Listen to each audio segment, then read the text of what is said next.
नवमो number function F R plus 2 समरूप विकृत -5 infinity fx is equal 9x² + 6x - 5 साबित करो कि f व्यस्त अक्षम છે આ દાખલો ગણો એ રીતનો જ છે એટલે 4 ઇન્ફિનિટી હોય તો -5 ઇન્ફિનિટી આપેલું છે અને f ઇન્વર્સ y આવું તમારે સાબિત કરવાનું છે વ્યસ્ત અક્ષમ એટલે વાત કરી કે હમણાં હાલ જ કે એક એક અને વ્યાપ બતાવવું પડશે તો પહેલા આપણે f from r + 2 समरूप -5 ओपन इंफिनिटी r प्लस એટલે શું તો r પ્લસ એટલે 0 સહિત ધન વાસ્તવિક સંખ્યાઓ અનુર્ણ વાસ્તવિક સંખ્યા ચલો એવું આપણે રકમ આપેલું છે એટલે r પ્લસ આઉટ થશે fx is equal 9x² અહીંયા દ્વિઘાત સમીકરણ આપણને આપેલું છે હવે એના શક્ય હોય તો અવયવ પાડવા વધારે હિતાવ છે દ્વિઘાત સમીકરણ અવયવ પાડીને જોવા આગળ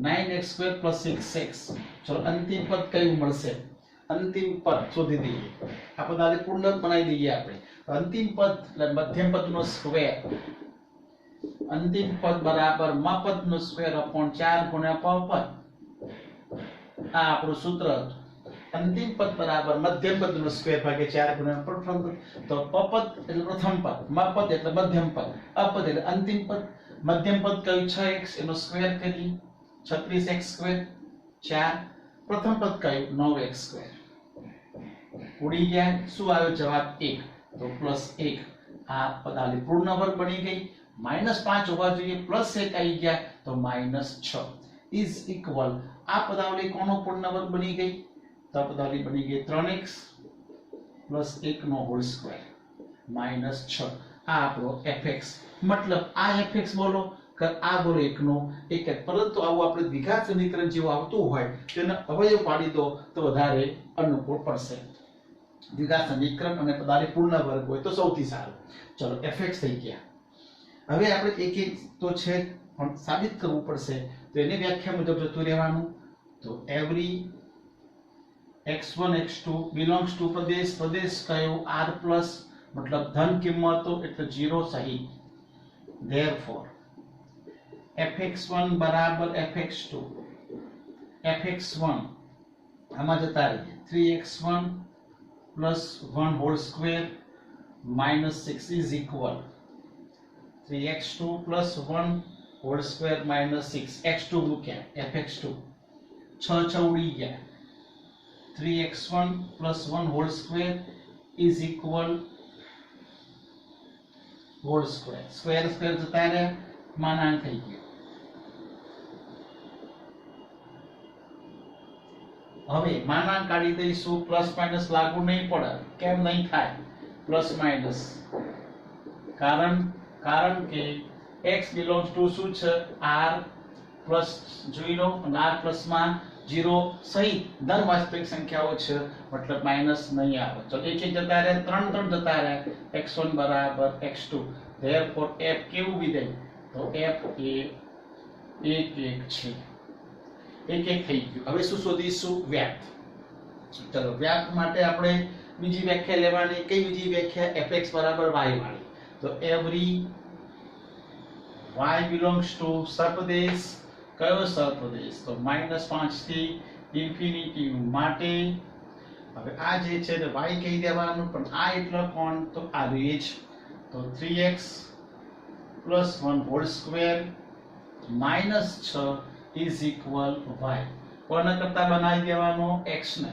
તો x નો આપણે કરતા બનાવીશું 6 જશે પેલી બાજુ તો y + 6 સ્ક્વેર જશે તો જેવો સ્ક્વેર આ બાજુ જાય તો શું લાગવું પડશે રૂટ લાગવું પડશે 4 પ્લસ માઈનસ આવશે પરંતુ આપણે માઈનસ નહીં લખીએ કેમ નહીં લખીએ કારણ કે x કથી લેવાનું છે r પ્લસ માં એટલે 0 સહિત ધન વાસ્તવિક સંખ્યા ગુણા પાણી નથી ચલો therefore 3x બરાબર શું આવશે તો રૂટમાં 5 y + 6 -1 અને therefore x બરાબર રૂટમાં y + 6 -1 upon 3 belongs to r plus કારણ કે પ્રદેશ આ પ્રદેશ હવે આ ચેક કરી લઈએ તો જો છેદમાં 3 છે એટલે 0 તો છે જ નહીં, એટલે વિધેય x તો મળશે જ, અવ્યાખ્યાયિત થતું નથી.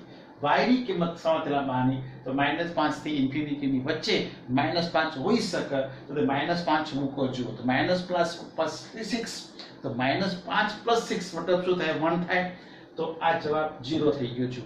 થઈ ગયા ને, કારણ 1 થયો, 1 - 1 0, 0/3 એટલે 0, તો x આ પ્રશ્ન આવી ગયો. ચલો y ની કિંમત તમે -4 મૂકો કે -5 થી મોટી કિંમત મૂકો, -4 હોઈ શકે તો -4 + 6 એટલે +2, તો +2 માઈનસ એટલે +2 નું રૂટ કરવાનું -1, મતલબ આ જવાબ તમારો આ પ્લસમાં આવશે જ. તો કહેવાનો મતલબ કે y સપ્રદેશમાંથી લેતા y belongs to, અહીં સમજાવી દઉં ફરીથી, y belongs to સપ્રદેશ માટે x belongs to પ્રદેશ મળે કે જેથી હવે શું ચેક બાકી રહ્યું, હવે fx પર y બાકી રહ્યું, જેથી fx એટલે શું, તો આ જે આપણો x x is equal, fx is equal અહીંયા એટલા એનું એ જ છે, તો 3x ની જગ્યાએ શું આમાં મૂકશો તો આવી જશે, પણ આમાં જ મૂકીશું x ની જગ્યાએ રૂટમાં y + 6 -1/3 એનો આ 3x + 1 આખો હોલ સ્ક્વેર -6. ફરીથી જોજો fx, તો આ x ની કે કિંમત મૂકી દીધી, આ કિંમત બરાબર 3x + 1 નો હોલ સ્ક્વેર, 3 આ x આખો જ +1 એ આ +1 અને -6 જુદા છે, 3x + 1, 3x આ શોધ્યો તે જ +1 એનો આખાનો હોલ સ્ક્વેર +-6 is equal, ચલો હવે આ 3 3 ઉડી ગયા, હવે આ રૂટમાં y + 6 -1, જો આ જે ભાગ હતો આટલામાં જ x ઉડાયેલો છે, અહીંયા એક જુદો છે તો એક જુદો થાય કે ના ભાગ, આ +1 જુદો, તો આખો ભાગ જે હતો એ આ -1, બરાબર. આ પૂરું થઈ ગયું, આ 3 3 ઉડી ગયા હતા, આ કૌંસ પૂરો +1 આખાની બહાર સ્ક્વેર છે -6. ચલો હવે આ -1 + 1 જતા રહેશે, શું વધી ગયું રૂટમાં અને ના ઉપર સ્ક્વેર -6, રૂટનો સ્ક્વેર ઉડી ગયા, y + 6 - 6 શું જવાબ આવ્યો y, તો fx = y થાય છે, જેથી fx = y થાય છે, therefore f વ્યાપ્ત છે.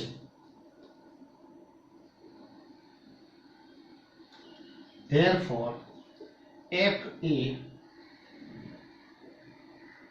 વ્યસ્તક્ષમ છે. વ્યસ્તક્ષમ ક્યારે મળે, એક અને વ્યાપ્ત હોય ત્યારે. હવે પ્રશ્ન બીજો હતો કે f ઇન્વર્સ y શોધવાનો અને આ એનો આન્સર છે. તો f ઇન્વર્સ y શોધવા માટે આગળ સમજી ગયે પેલા fx is equal y, therefore આ f આમ જશે, f inverse y is equal x, therefore f inverse y is equal, આ x એટલે કયો, તો અહીંયા આપણે જે વ્યાપ્ત માટે જે x બનાવ્યો હોય અહીંયા એ x મૂકી દેવાનો, x એટલે રૂટમાં y + 6 - 1/3 આ આપણો f ઇન્વર્સ y, બરાબર. તો અહીંયા આખા વેક્યુમ લખી દેવાનો, therefore f ઇન્વર્સ ક્યાંથી ક્યાં જશે, તો f જે હતો એનો ઉલટો એટલે f ઇન્વર્સ થાય, તો f ઇન્વર્સ સમૃદ્ધ -5 ઓપન ઇન્ફિનિટી 2 r પ્લસ અને f inverse y is equal વર્ગમૂળમાં y + 6 - 1/3. સંકેત બદલતા પછી અહીંયા f ઇન્વર્સ x લખાય, તો અહીંયા y રૂટમાં y ની જગ્યાએ x + 6 - 1/3, પણ અહીંયા આપણે સાબિત કરવાનું તો y ની અંદર જ, એટલે આપણે એને y માં જ રાખ્યો, x માં ફેરવ્યો નથી. તો એક્સરસાઇઝ 1.3 10મો number, function f from x to y વ્યસ્ત સંપન્ન હોય તો તેને એક અને માત્ર એક જ વ્યસ્ત મળે છે તેમ સાબિત કરો. પહેલો તો વ્યસ્ત સંપન્ન એટલે કે એનું વ્યસ્ત મળે છે, વ્યસ્ત મળે છે તો એને પ્રશ્ન એવો કીધો છે કે એને એક ને માત્ર એક જ વ્યસ્ત છે સાબિત કરવાનો, મતલબ f વિધેયનો વ્યસ્ત એક જ મળશે, એક કરતા વધારે વ્યસ્ત હશે ને એવું આપણે સાબિત કરવું છે. ધારો કે f from x to y ને આપણે બે વ્યસ્ત અલગ અલગ ધાર્યા, એક g ધાર્યો અને એક h ધાર્યો, બે અલગ વ્યસ્ત ધાર્યા, પરંતુ એને સાબિત કરવાનું કીધું છે કે એક જ વ્યસ્ત મળે છે, મતલબ g અને h બે એકના એક જ હશે એવું આપણે સાબિત કરવું છે. g બરાબર h, અને g બરાબર h કેવી રીતે સાબિત કરીશું? g એ શું છે? f નો વ્યસ્ત, h એ શું છે? f નો વ્યસ્ત. આપણે કેટલા વ્યસ્ત ધાર્યા? બે. શું પ્રશ્ન કીધો છે? એક ને માત્ર એક જ વ્યસ્ત લાવવાનો, મતલબ g અને h એકના એક જ હશે. ધારો કે f from x to y ને બે વ્યસ્ત મળે છે, એક g છે અને બીજો h. g છે તો એ f નો વ્યસ્ત મતલબ ઉલટાઈ જાય, પ્રદેશ થશે સપ્રદેશ, સપ્રદેશ થશે પ્રદેશ, એટલે y2x, અને h પણ એવી રીતે મળી. ચલો પહેલા આપણે g ની વાત કરીએ. તો f from x to y નો વ્યસ્ત g from y to x. હવે therefore fog અને gof લાવીએ. જો fog ત્યાં તો આપણે શીખવાડ્યું સંયોજિત વિધેય છે, fog મતલબ fog તો y to y. gof લેવું હોય તો gof x to x. તો fog y to y મતલબ fog બરાબર તદેય વિધેય એટલે iy. gof x to x મતલબ તદેય વિધેય ix. તદેય વિધેય હોય તો તે એકમ વિધેય કહેવાય, અને પ્રતિ વિધેય મળે મતલબ એ એક અને વ્યાપ્ત હોય. ચલો હવે આ g ની વાત પૂરી થઈ ગઈ. હવે કોની વાત કરીએ આપણે? h ની. Same copy. f from x to y, h from y to x એનો વ્યસ્ત છે. ધારો કે f નો વ્યસ્ત કયો લીધો આપણે? h લીધો.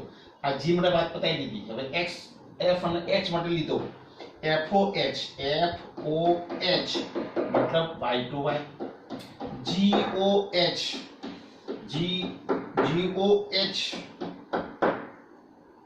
g સાથે લીધો, foh અને આ f સાથે લીધો, g સાથે f અને g આવ્યો, f અને h. હવે hof આવશે અહીંયા, g નહીં આવે, અહીં ભૂલ થઈ છે. hof i x to x. કારણ કે આપણે અહીંયા જો કયા લીધા f અને g ની વાત કરી ને, અહીંયા કયા લેવાનું? f અને h લેવાનું. તો foh આવ્યો y to y અને hof x to x. તો અહીંયા આવશે hof is equal to તદેય વિધેય ix. હવે જો y belongs to y. કેમ y belongs to y?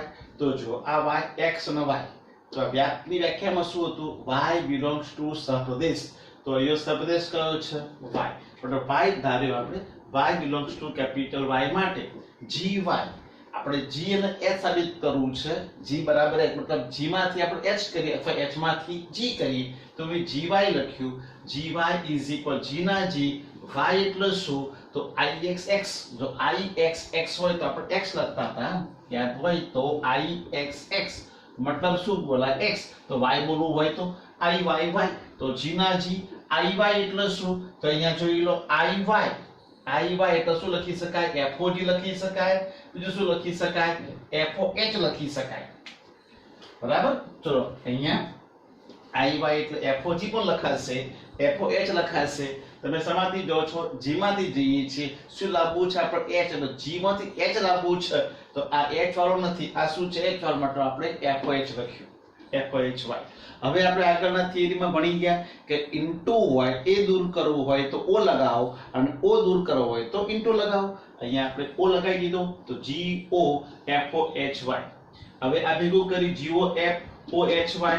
gof એટલે શું? તો g અને f ની વાત કરીએ. આ g અને f ની વાત નથી, અહીંયા g અને f ની વાત આવી ગઈ, તો g અને f આવ્યો ભેગો તો શું બોલાય? ix. અહીંયા ixohy. ix o કાઢી દીધો, પાછો ઇન્ટુ આવી ગયો, તો ix into hy. તદે વિધેયની વાત આવી ગઈ. ix ની કોઈ જરૂર નથી, hy ડાયરેક્ટ આવી ગયો, મતલબ gy બરાબર શું થઈ ગયો? hy મતલબ g બરાબર h. તો જો g એ f નો વ્યસ્ત હોય, g એ શું છે? f નો વ્યસ્ત હોય, અને g ના h એકના એક જ છે, તો પણ h પણ શું કહેવાય? f નો વ્યસ્ત કહેવાય. તો g અને f બે એકના એક જ, અને એનો વ્યસ્ત એક અને માત્ર એક જ મળે કહેવાય. મતલબ f ને એક અને માત્ર એક જ વ્યસ્ત મળે છે. એ કયો હશે? તો એ g બોલો અથવા h બોલો. જો હવે 11મો number function f1 2 3 to abc 1 2 3 પ્રદેશ છે, abc એ સહપ્રદેશ, f1 is equal a, f2 is equal b, f3 is equal c લો, f ઇન્વર્સ શોધો, મતલબ f નો પ્રતિવિધેય શોધવાનું છે અને બતાવો કે જે પ્રતિવિધેય છે એનું પ્રતિવિધેય એટલે f ઇન્વર્સ નો ઇન્વર્સ is equal f સાબિત કરવાનું છે. જો પહેલા તો f1 2 3 ટુ abc, હવે આ f1 is equal એનો મતલબ શું થાય તો પ્રદેશમાંથી 1 ઇનપુટ કરો ત્યારે આપણને સહપ્રદેશમાંથી a મળે છે, મતલબ આ રીતનું 1 2 3 એ પ્રદેશના ઘટકો છે, સહપ્રદેશના ઘટકો આપણા જોડે abc આપ્યા છે, f1 is equal a મતલબ 1 મૂકવાથી a મળે, f2 is equal b મતલબ 2 મૂકવાથી b મળે, f3 is equal c મતલબ 3 ઇનપુટ કરો તો c મળે. તો આ વિધેય એક એક થઈ ગયું, જોઈ લો કે પ્રદેશના દરેક ઘટકોને સાપેક્ષ સ્વપ્રદેશમાં અલગ અલગ પ્રતિબિંબો પ્રાપ્ત થતા હોય તો વિધેય કેવું ગણાય એક એક. તો અહીંયા વિધેય એક એક તમે જોઈ શકો છો.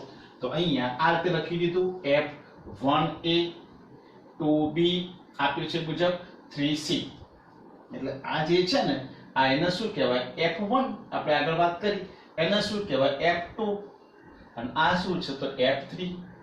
ચલો અહીં પ્રદેશના અલગ અલગ સભ્યોનું f ને સાપેક્ષ, આ કોને સાપેક્ષ કયું વિધેય બનાવ્યું f ને સાપેક્ષ પ્રતિબિંબ, આ પ્રતિબિંબો કેવા મળ્યા અલગ અલગ, માટે f કેવું વિધેય છે એક એક. ચલો આપણે વ્યસ્ત સાબિત કરવા માટે બે વસ્તુ લેવી જ પડે, એક એક અને વ્યાપ્ત. એક એક થઈ ગયું, હવે વ્યાપ્તમાં જઈએ તો વ્યાપ્ત માટે આપણે જોઈ શકીએ છીએ કે આ જે છે તે પ્રતિબિંબો છે, કોના પ્રતિબિંબો છે પ્રદેશના ઘટકોના, તો આ પ્રતિબિંબોને સાપેક્ષ પૂર્વ પ્રતિબિંબ આપણને પ્રદેશમાં મળવું જોઈએ. આ જે પ્રતિબિંબ મળ્યા કોના મળ્યા આના મળ્યા, આ કોણ છે પ્રદેશના, તો પ્રદેશના પ્રતિબિંબો જો સહપ્રદેશમાં મળતા હોય તો સહપ્રદેશના પૂર્વ પ્રતિબિંબો પ્રદેશમાં મળતા હોય તો વ્યાપ્ત ગણાય.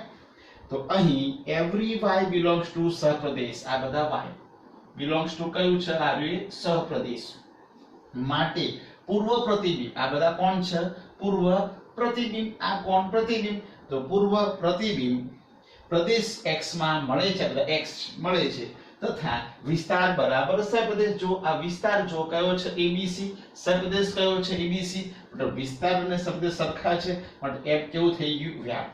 f એક એક થઈ જાય, f વ્યાપ્ત થઈ જાય તો શું મળી જાય તો f ઇન્વર્સ મળે. હવે f ઇન્વર્સ ક્યાંથી કયો જાય તો f જે હતું એનો ઊંધો, મતલબ પ્રદેશ થઈ જાય સહપ્રદેશ, સહપ્રદેશ થઈ જાય પ્રદેશ, તો f ઇન્વર્સ abc પ્રદેશ થશે અને 1 2 3 બનશે સહપ્રદેશ. ચલો હવે f1a હતો, મતલબ 1 ઇનપુટ કરો તો a મળતો હતો, તો અહીંયા f ઇન્વર્સ માં શું થશે a ઇનપુટ કરીશું તો 1 મળશે, પણ ઊંધું થઈ જશે, આ અહીંયા આવી જશે abc એ પ્રદેશના ઘટક થશે, જ્યારે સહપ્રદેશમાં શું આવશે 1 2 3, તો આ ટાઈપ બની જાય, મતલબ fa is equal 1, fa is equal 1, એટલે f આ રીતે f એક મૂકવાથી a મળતો હતો તો fa બરાબર 1 ઊંધું થશે, બરાબર. તો આ કોણ છે આ એક કોણ છે તો એને fa કહેવાય, b કોણ 2 કોણ તો fb અને 3 કોણ તો એ fc, મતલબ abc એ પ્રદેશ હતો, 1 2 3 એ સહપ્રદેશ હતો, તો a મૂકવાથી 1 મળે, b મૂકવાથી 2 મળે, c મૂકવાથી 3 મળે, ટૂંકમાં f નો ઊંધું કરી દેવાનું, બરાબર. તો આ f ઇન્વર્સ થઈ ગયો. તો f ઇન્વર્સ આપણે શોધ્યો. હજી પ્રશ્ન આગળ બાકી છે, f ઇન્વર્સ નો ઇન્વર્સ એ પાછો પોતે વિધેય થાય એવું સાબિત કરો. તો અહીંયા f ઇન્વર્સ પણ એક એક અને વ્યાપ્ત વિધેય છે, કારણ કે f એ એક એક અને વ્યાપ્ત આપણે બતાવી દીધું, તો એનું ઊંધું પ્રતિવિધેય પણ એક એક અને વ્યાપ્ત હોય, કારણ કે 2 નો વ્યસ્ત જો 1/2 હોય તો 1/2 નો વ્યસ્ત 2 જ હોય, એવી રીતે તો f ઇન્વર્સ ઇઝ ઇક્વલ જે આ બતાવી દીધું આપણે. તો અહીંયા તમે જોઈ શકો છો કે આ જે પ્રદેશના ઘટકો છે કયા a b c, તો પ્રદેશના ઘટકોનું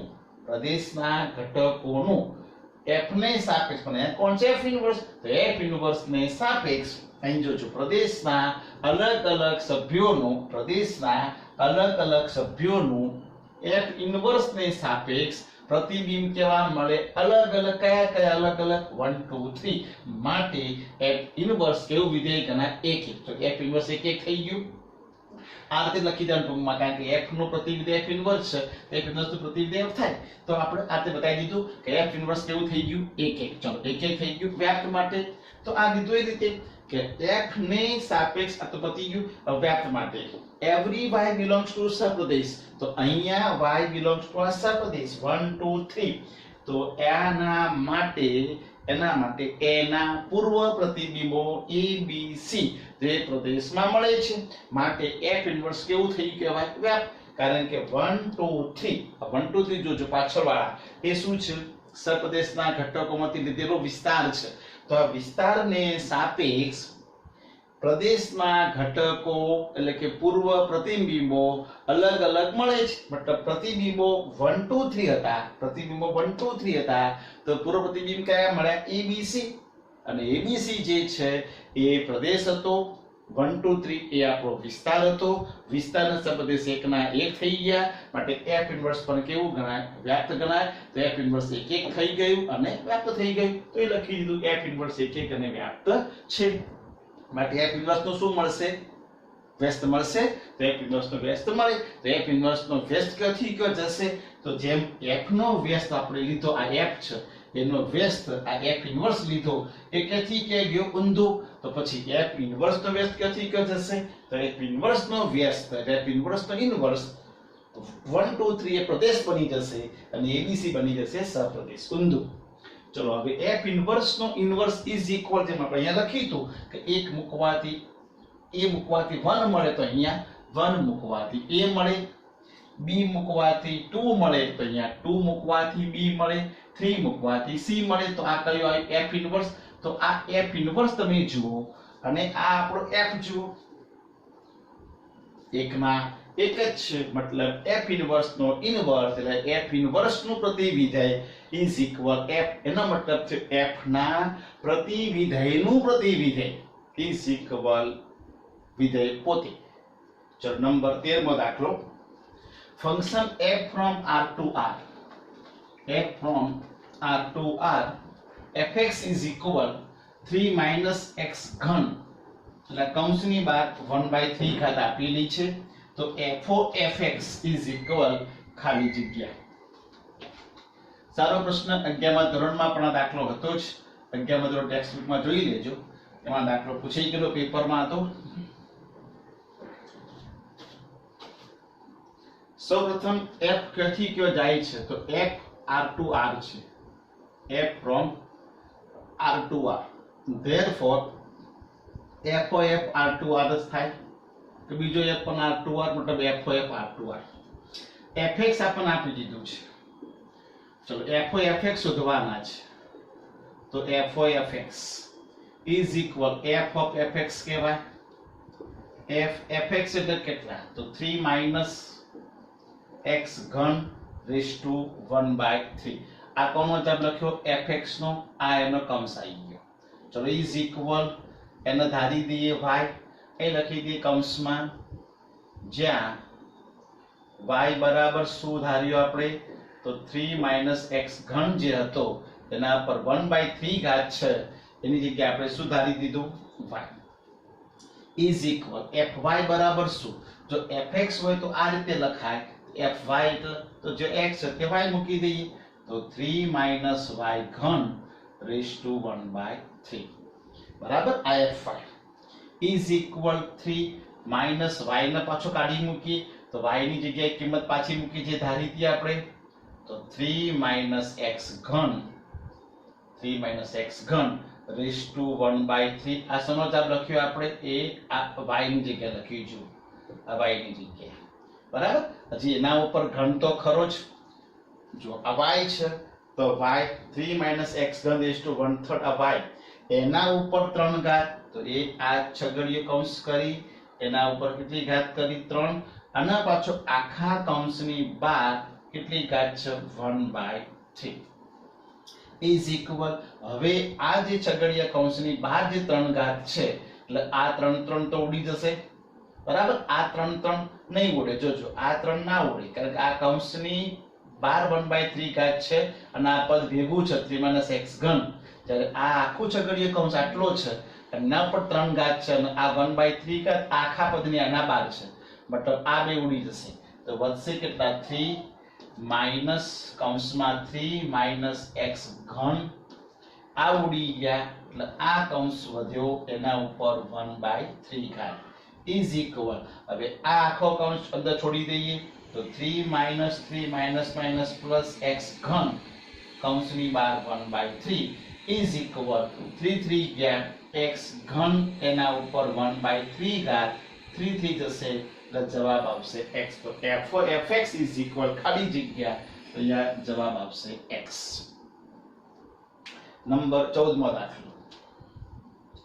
12 નંબરનો દાખલો આપણે આગળ 10મો ભણ્યા એ રીતનો જ છે એટલે 12 નંબર દાખલો આપણે કરાયો નથી. 10માના જેવો જ તમને આવડી જે હાલ કર્યો તો 10મો આપણો f ના બે પ્રતિવિધેય g અને h લીધા હતા, બરાબર, અને g અને h આપણે એકને સાબિત કર્યો તો એ રીતનું છે. ચલો નંબર 14મો, function f r2 r minus માંથી એટલે r એટલે વાસ્તવિક સંખ્યા ગણ એમાંથી -4/3 લેવાના નહીં. r માંથી -4/3 લેવાના નથી, બાકી બધા જ r લેજો. એનો પ્રદેશ છે f નો અને એનો સપ્રદેશ શું છે? rf. rf એટલે f નો વિસ્તાર. તો f નો વિસ્તાર એરિયો એ જ એનો શું છે? સપ્રદેશ. તો fx બરાબર આવું છે. તેનું પ્રતિવિધેય g rf2 r -4/3 એ ખાલી જગ્યા દ્વારા વ્યાખ્યાયિત છે.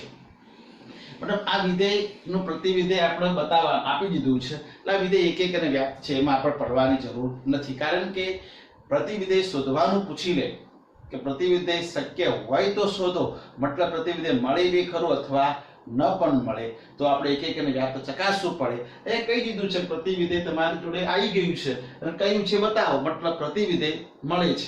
પ્રતિવિધેય મળે છે એટલે એક એક અને વ્યાપ્ત તો ક્લિયર થઈ ગયેલું છે એટલે આપણે એક એક અને વ્યાપ્તની અંદર પડવાનું નથી. તો હવે સીધું જઈએ fx બરાબર આ તમારું સૂત્ર આપી દીધું છે. f નું આ f વિધેયનું પ્રતિવિધેય કયું કીધું એને g, મતલબ f નું પ્રતિવિધેય g છે. તો f નું પ્રતિવિધેય આપણે f ઇન્વર્સ કહેતા હોઈએ તો f નું પ્રતિવિધેય f ઇન્વર્સ ઇઝ ઇક્વલ શું થઈ ગયું કહેવાય? g. એને g કહ્યું છે, બાકી f ઇન્વર્સ કહેવાય. તો g એટલે f ઇન્વર્સ, તો g ક્યાંથી ક્યાં જાય છે? તો g આ ઊંધું થઈ ગયું. જો આ f નું પ્રતિવિધેય f ઇન્વર્સ કેવું લખતા હતા આપણે? rf એ વિસ્તાર હતો, તે શું થઈ ગયો? આપણો પ્રદેશ બની ગયો 2r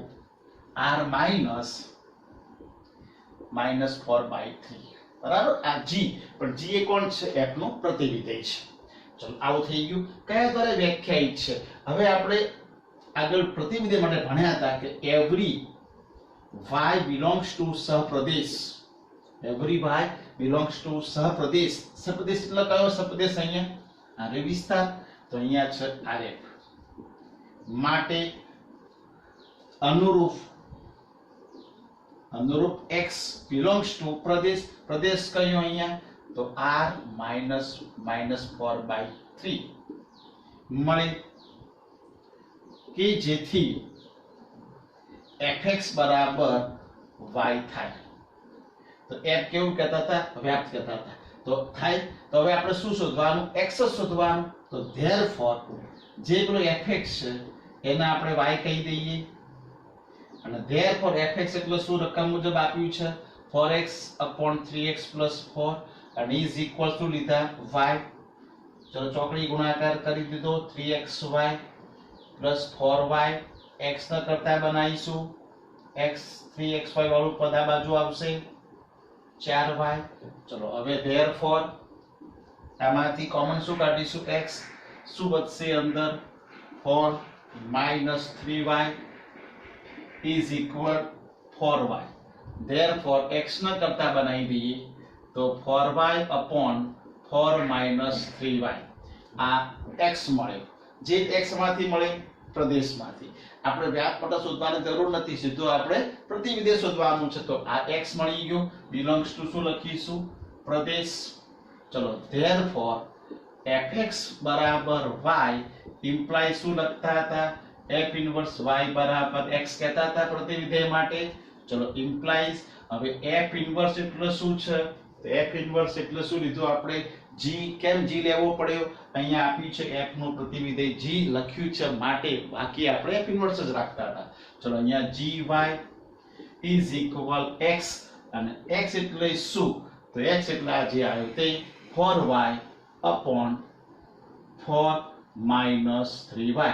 તો આ gy નો જવાબ આવી ગયો. તો અહીંયા કયા દ્વારા વ્યાખ્યાયિત છે? તો આપણો જવાબ 4y upon 4 minus 3y.